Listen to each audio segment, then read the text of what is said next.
Alright, check these out. This is the project we're going to do real quick on this video. We've got these augers here that are for termites, and we've got to weld, you could call this a drill bit. We've got to weld another drill bit onto the end of this drill bit. So let's go take a look and see what we can.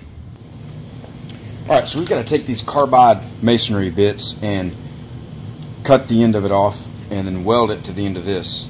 Apparently these are not available in that configuration anymore, and it lasts a lot longer with this on there. And the masonry bit's got a carbide insert welded to the end of it, kind of a spade style configuration. So the issue that we've got is really a work holding challenge, because we can't really, I don't see a good, we got too much going on down in this area to make this work right. So we got this a couple of starter flutes here, and each one of them's got a weld on it.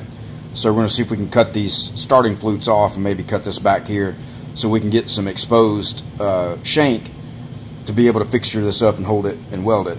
So let's see if we can get it cut off and fixtured up.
Alright, so now we got this these pieces cut and prepped, and the trick now is to get this where this is in line with this, so that it's lined up this way, but also concentric with the center, so that we get, we don't have any vibration or weird wobbling and so forth.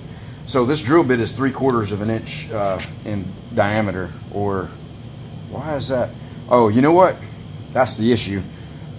The spade part of it is 3/4 of an inch. The shaft is actually 670 thousandths, and this appears to be around 1 inch right here, but let's take a look at it and see what it is. No, that's 780 thousandths. So I got to do a little bit of quick math to come up with a way to space this and get this centered up so that we can get some tacks on it and get it welded. So let's take a look at that. Alright, a milling machine vise would be perfect to fixture that up in, but I really don't want to weld it on my nasty mill, and I don't want to take the milling vise off of there. But way back in the corner of this cabinet is this.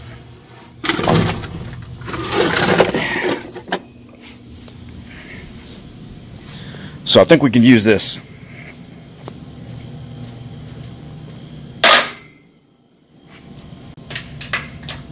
Alright, when I measure these two, I get about 100 thousandths difference between the two.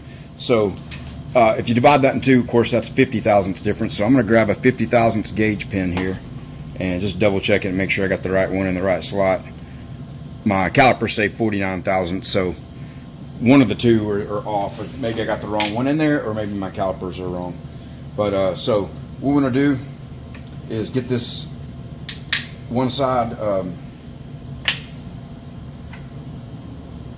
Let's see. Let's put it in this way, and we're going to put the gauge pin under one side of it, and then that should push it up square and hold it square.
All right, guys. Well, you saw there.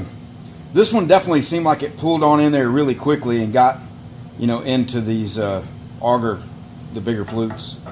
And this one wouldn't hardly go in at all. So I'm gonna just do one for now and give it to back to the Bancroft boys and see what they can do with it. And if they want me to do the other one, I will. See you guys.